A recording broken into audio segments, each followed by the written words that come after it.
আচ্ছা, এখন আমরা যে ম্যাথটা করব সেটা হচ্ছে দিনাজপুর বোর্ড ২০২২। এই ম্যাথটা খুব সহজ। চলো আমরা খুব দ্রুত করে ফেলি। বলছে বি পাত্রে দ্রবণের ঘনমাত্রা পিপিএম এককে বি পাত্রে দ্রবণের ঘনমাত্রা পিপিএম এককে নির্ণয় করো। বি পাত্রে না এ পাত্রে? আচ্ছা ঠিক আছে, বি পাত্রে ঠিকই আছে। বি পাত্রে দ্রবণের ঘনমাত্রা পিপিএম এককে নির্ণয় করো। ওকে স্যার, পিপিএম মানে কি? পিপিএম মানে হচ্ছে মিলিগ্রাম পার লিটার। পিপিএম মানে কি? Milligram per litre. ১ PPM equal to ১ milligram per litre. যেহেতু আমাকে বলা হয়েছে বি পাত্রের দ্রবণের ঘনমাত্রাকে পিপিএম এ বের করার জন্য, এটার ঘনমাত্রা কত? 0.1 molarity. So 0.1 molarity equal to 0.1 mole per litre. 0.1 mole per litre, তাই না স্যার? আচ্ছা, এবার দেখো আমি মোলটাকে কিসে নিয়ে আসবো? মিলিগ্রামে নিয়ে আসবো। মিলিগ্রামে নিয়ে আসলে কিন্তু আমার প্রায় অ্যান্সারটা হয়ে যাবে। কথা বুঝতে পারছি স্যার? তাহলে দেখো তো কত আসবে। 0.1 মোলকে গ্রামে নিয়ে আসতে হবে। আগে গ্রামে নিতে হলে আণবিক ভর দ্বারা গুণ করতে হয়। HCl এর আণবিক ভর হচ্ছে 36.5। আণবিক ভর কত HCl এর? 36.5।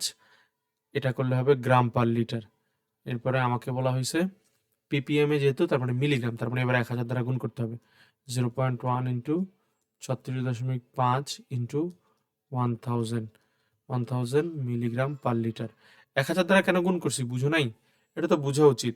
1 গ্রাম equal to 1000 milligram, that's why. আচ্ছা, গুণ করলে তাহলে ফাইনালি অ্যান্সারটা কত আসবে? ফাইনালি অ্যান্সার আসবে 3650। 3650 PPM. Clear sir? First math শেষ। চলো সেকেন্ড ম্যাথটা স্টার্ট করি। সেকেন্ড ম্যাথটা বলা হয়েছে এ ও বি পাত্রের দ্রবণ মিশ্রিত করলে মিশ্রিত দ্রবণের প্রকৃতি কিরূপ হবে? এটাও খুব সহজ। এ আর বি কে যদি মিশাই তাহলে মিশ্রিত দ্রবণের প্রকৃতি কিরূপ হবে? মনে আছে আমি একবার পড়াইছিলাম, শুরুর দিকে 2টা ম্যাথ করাইছিলাম এই টাইপের। এরকম যদি তোমার কাছে জানতে চায়, তার মানে তোমার কাছে জানতে চাওয়া হয়েছে যে এ আর বি কে মিশানোর পরে দ্রবণে কি অ্যাসিড অবশিষ্ট থাকবে না ক্ষার অবশিষ্ট থাকবে? যদি অ্যাসিড অবশিষ্ট থাকে তাহলে মিশ্রিত দ্রবণের প্রকৃতি হবে অ্যাসিডীয়। আর এ আর বি কে মিশানোর পরে যদি ক্ষার অবশিষ্ট থাকে তাহলে মিশ্রিত দ্রবণের প্রকৃতি হবে ক্ষারীয়। কথা বুঝতে পারছি স্যার? আচ্ছা, এবার তাহলে তোমাকে যে কাজটা করতে হবে, ফার্স্টে এইটার সাথে এইটাকে বিক্রিয়া করতে হবে। তো চলো বিক্রিয়া করি। Na2CO3 প্লাস তার সাথে সাথে আমি HCl কে বিক্রিয়া করালাম। বিক্রিয়া করালে কি তৈরি হবে? NaCl প্লাস কয় অণু NaCl? 2 অণু NaCl, কারণ এখানে 2টা Na আছে। এই যে 2টা Na বানাইছি এখানে। প্লাস কি হবে? Carbon dioxide. প্লাস কি হবে স্যার? পানি। সমতা বিধান যদি করি, এখানে 2টা হাইড্রোজেন, এই যে 2টা হাইড্রোজেন, ক্লোরিন 2টা, ক্লোরিন কিন্তু 2টা, CO3, এই দেখো CO3। এখানে 2টা অক্সিজেন, এখানে একটা অক্সিজেন, 3টা অক্সিজেন, আর এখানে একটা কার্বন, এই দেখো একটা কার্বন। আমি কি কথা বুঝতে পারছি স্যার? তার মানে আমি বলতে পারি 2 মোল HCl বিক্রিয়া করে 1 মোল সোডিয়াম কার্বনেটের সাথে, Na2CO3 এর সাথে। আচ্ছা, এবার একটু স্যারের কথাটা শোনো। তোমাকে কি করতে হবে? তোমাকে বের করতে হবে যে এ পাত্রে কি পরিমাণ Na2CO3 ছিল এবং বি পাত্রে কি পরিমাণ HCl ছিল। তাহলে চলো বের করি। আগে বি পাত্রেরটা বের করি, কারণ বি পাত্রেরটা সহজ। বি পাত্রে HCl এর পরিমাণ,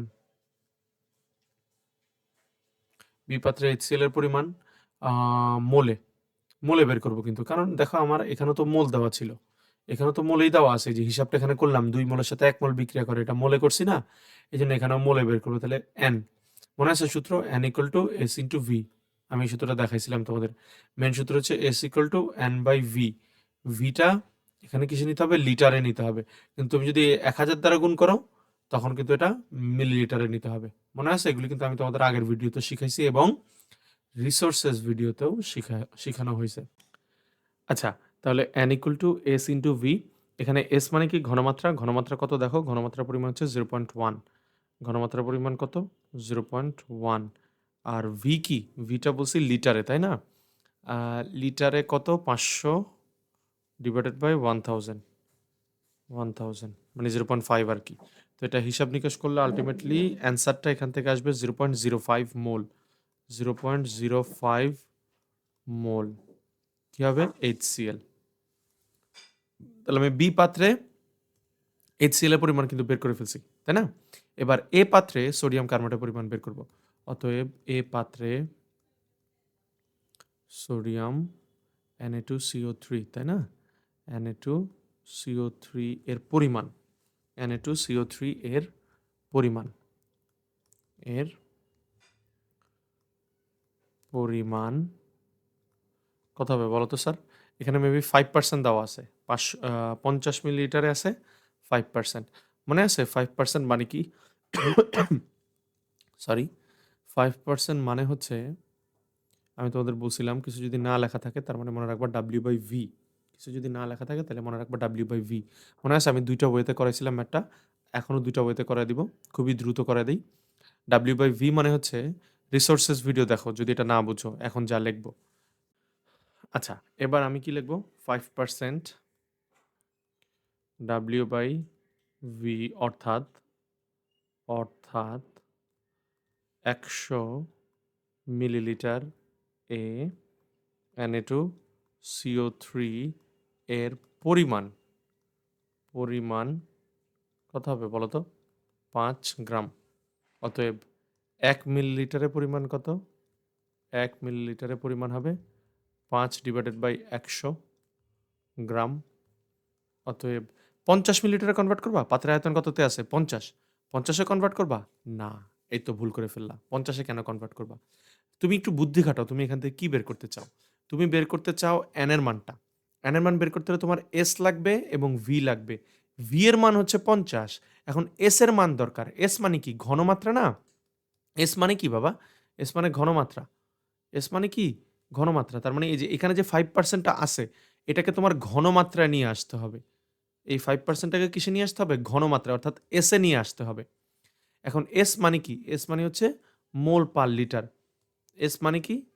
s মানে হচ্ছে মোল পার লিটার। তার মানে এটাকে তোমার মোলে আনতে হবে এই গ্রামটাকে, এবং পার লিটারে নিয়ে আসতে হবে। তুমি যদি এটা 50 মিলিলিটারে কনভার্ট করো তাহলে কি পার লিটারে আসবে? পার লিটারে আনতে হলে কিসে কনভার্ট করতে হবে? 1000 মিলিলিটারে কনভার্ট করতে হবে।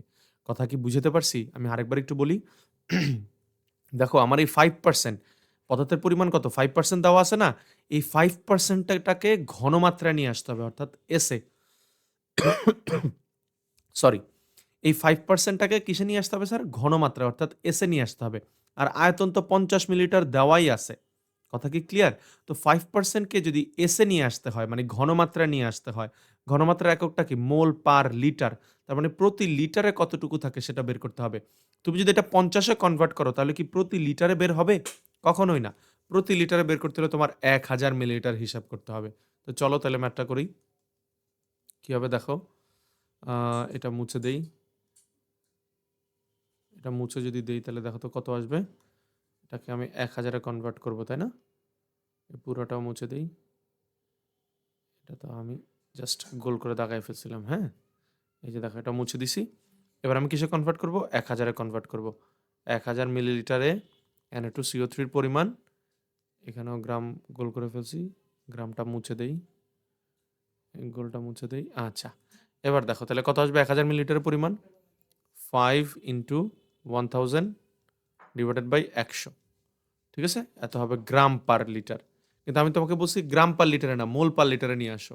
তার মানে এখানে 2টা শূন্য কাটা, তাহলে থাকবে কত? 10, তাই না? তার মানে হবে 50 গ্রাম পার লিটার। এটাকে মোল পার লিটারে নিয়ে আসতে হলে কি করতে হবে? আণবিক ভর দ্বারা গুণ করতে হবে। তার মানে 50 ডিভাইডেড বাই আণবিক কত? আণবিক ভর কত Na2CO3 এর? 106 মোল পার লিটার। তাহলে এটা ভাগ করলে কত আসে দেখি। 50-কে 106 দ্বারা ভাগ করলে আসবে 0.472 মোল পার লিটার। অর্থাৎ কি স্যার? অর্থাৎ 0.472 মোলারিটি। আমি কি কথা বুঝতে পারছি স্যার? এই সেম প্রসেসটাই কিন্তু আমরা আবার একটা সূত্র দিয়েও করতে পারতাম। মনে পড়ে?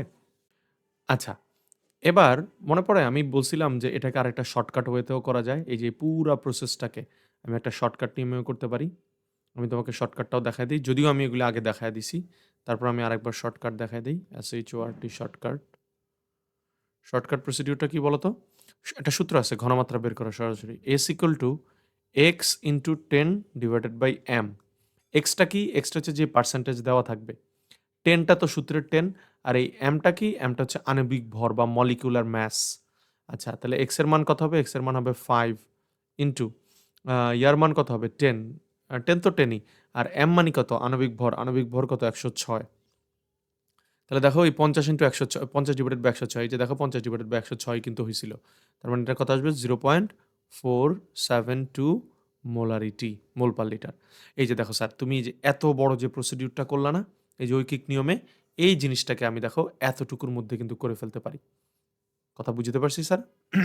এখন তুমি বলবো স্যার বিস্তারিত কেন করাইছেন? যাতে তুমি বুঝতে পারো ভালোভাবে, বেসিকটা যেন তোমার ক্লিয়ার থাকে। আচ্ছা দেখো স্যার, আমি এখান থেকে কি পেয়ে গেলাম? আমি পেয়ে গেলাম এ পাত্রে যে এই যে 5% ছিল, এটা থেকে ঘনমাত্রা পেয়ে গেছি, অর্থাৎ এস পেয়ে গেছি। কিন্তু আমাকে তো ঘনমাত্রা বের করতে বলে নাই। আমাকে কি বের করতে বলছিল? আমাকে বের করতে বলছিল মোল। এই যে দেখো বি পাত্র থেকে যেরকম মোল বের করছো, মোল, এ পাত্র থেকেও তো তোমার মোল বের করতে হবে, তাই না? তাহলে লেখা হতো এ পাত্রে Na2CO3 এর মোল পরিমাণ কত হবে? n। মোল পরিমাণটাকে আমি এক কাজ করি, এটাকে Na দ্বারা প্রকাশ করি, আর বি পাত্রের মোল পরিমাণটাকে এটাকে আমি Nb দ্বারা প্রকাশ করি। ঠিক আছে? আচ্ছা, Na কত হবে? মোল কি? S into V. এস এর মান কত? এস এর মান হচ্ছে 0.472, আর ভিটা কিসে? লিটারে বসাইতে হবে কিন্তু। কত? 50 মিলিলিটার ছিল না? এই দেখো 50 মিলিলিটার ছিল। তো লিটারে নিয়ে আসতে হলে কি করতে হবে স্যার? 1000 দিয়ে ভাগ। এটা যদি আমি ভাগ করি তাহলে আমার ক্যালকুলেশনটা আসবে হচ্ছে 0.0236 মোল Na2CO3, রাইট? ব্যাস, এবার চলো। তারপরে আমি কি পেলাম? একটা হচ্ছে এ পাত্র, এ পাত্রের মধ্যে কি পেলাম?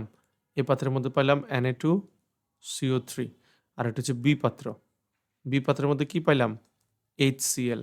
এবং কোনটার পরিমাণ কতটুকু পাইছি এটা জাস্ট আমি সামারি করতেছি আর কি। বি পাত্রে পাইছি 0.05, বি পাত্রে পাইছি 0.05 মোল, আর এ পাত্র থেকে কতটুকু পাইছি? 0.0236, 0.0236, 0.0236 মোল। ক্লিয়ার? এবার দেখো, মনে আছে যখন তুমি বিক্রিয়াটা করছিলা, বিক্রিয়াটা যখন করছিলা 2 মোল HCl এর সাথে 1 মোল Na2CO3 বিক্রিয়া করে। তাহলে লিখি এখন বিক্রিয়া অনুসারে, বিক্রিয়া অনুসারে অনুসারে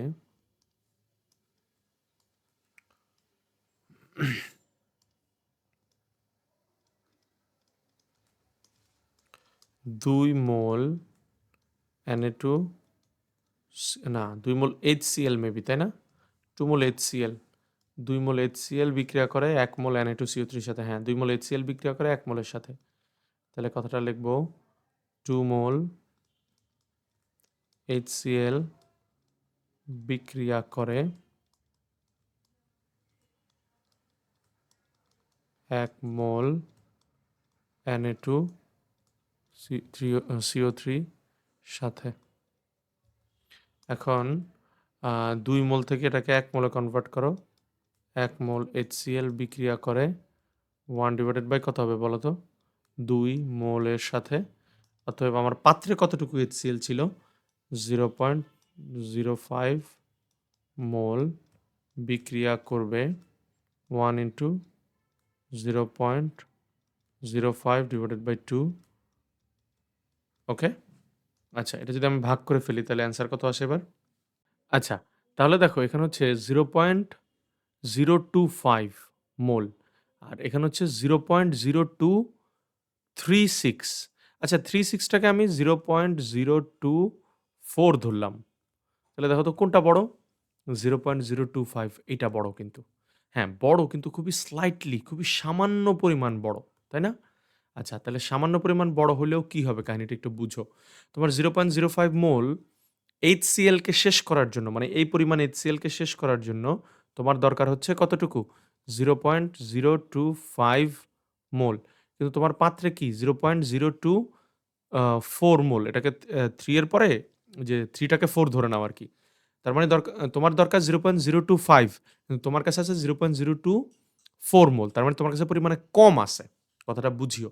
তোমার 0.05 মোল HCl কে পরিপূর্ণরূপে প্রশমিত করার জন্য তোমার এতটুকু ক্ষার প্রয়োজন। কিন্তু তোমার কাছে সরি ক্ষার না, হ্যাঁ, ক্ষার প্রয়োজন। এটা তো ক্ষার। Na2CO3 তো ক্ষার। সো 0.05 মোল HCl কে প্রশমিত করার জন্য তোমার এতটুকু ক্ষার প্রয়োজন। কিন্তু দেখো তোমার কাছে কিন্তু আরো কম ক্ষার দেওয়া আছে। দেখো তোমার কাছে এই যে কম পরিমাণ ক্ষার দেওয়া আছে। তাহলে কম পরিমাণ যদি ক্ষার দেওয়া থাকে, তাহলে HCl কি পরিপূর্ণরূপে শেষ হবে? কখনোই পরিপূর্ণরূপে শেষ হবে না। তার মানে পাত্রের মধ্যে কিন্তু HCl থেকে যাবে। তার মানে মিশ্রণটা কি হবে? মিশ্রণটা হবে অম্লীয়।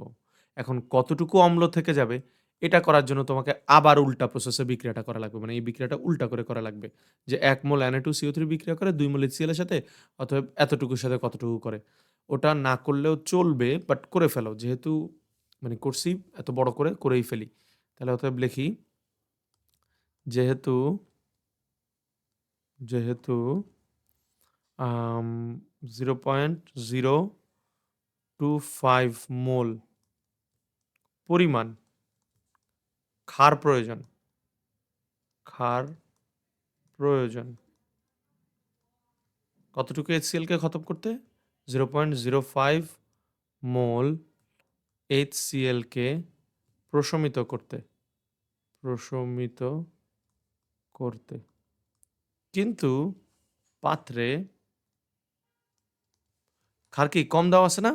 কিন্তু পাত্রে ক্ষার কম থাকায় কম থাকায় দেখো ক্ষার দরকার কতটুকু? ক্ষার দরকার 0.025, ক্ষার দেওয়া আছে 0.024, তার মানে কম দেওয়া আছে না? সুতরাং পাত্রে ক্ষার কম থাকায় HCl পূর্ণ প্রশমিত মিত হবে না এবং পাত্রে অ্যাসিড থাকবে। সুতরাং মাধ্যমটি, অতএব মাধ্যম কি হবে? অম্লীয় হবে। অতএব মাধ্যম অম্লীয় হবে। এবার আমি তোমাকে একটু এক্সট্রা করে উল্টা করে এটা করায় দেই। উল্টা করে করায় দেই। যে দেখো কতটুকু HCl অবশিষ্ট থাকে সেটা তোমাকে দেখায় দেই। তুমি এখন লিখবা ১ মোল Na2CO3 বিক্রিয়া করে ২ মোল HCl এর সাথে। অতএব কত মোল দেওয়া ছিল HCl Na2CO3? 0 পয়েন্ট কত জানো? 0.0236 বা এটারও 4 ও ধরতে পারি।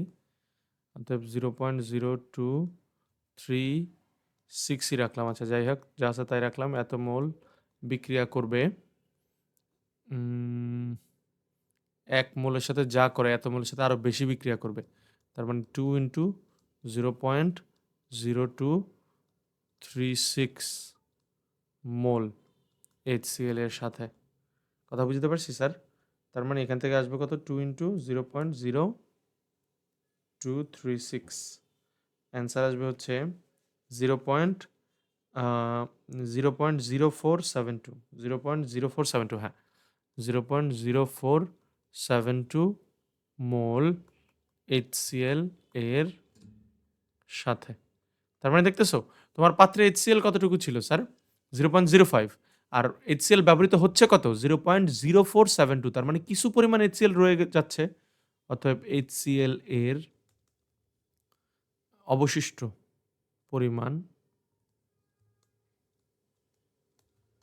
পরিমাণ কত হবে বলো তো?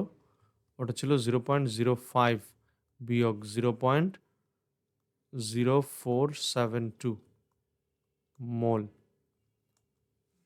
বাদ দিলে কত হয় দেখি? বিয়োগ 0.05 বাদ দিলে অ্যান্সার আসে হচ্ছে 0.0028, হ্যাঁ 0.0028, দেখছো কি সামান্য পরিমাণ, এত মোল HCl। অতএব মাধ্যমটা কি হবে? অম্লীয় হবে। তুমি যদি চাও এটার আবার গ্রামে নিয়েও তুমি নিজে নিজে চেক করতে পারো যে আসলে কত। দেখি আমি একটু গ্রামে নিয়ে চেক করে দেখি তো। HCl আণবিক ভর কত? 36.5। গ্রামে নিলে পরিমাণটা আসে হচ্ছে, গ্রামে নিলে পরিমাণটা আসে কত জানো? 0.102 গ্রাম HCl। তার মানে পাত্রে আসলে এত গ্রাম HCl অবশিষ্ট থেকে যাবে। কথা কি বুঝতে পারছি স্যার? আশা করি তুমি বুঝছো। ওকে, চলো এই ম্যাথটা শেষ তাহলে।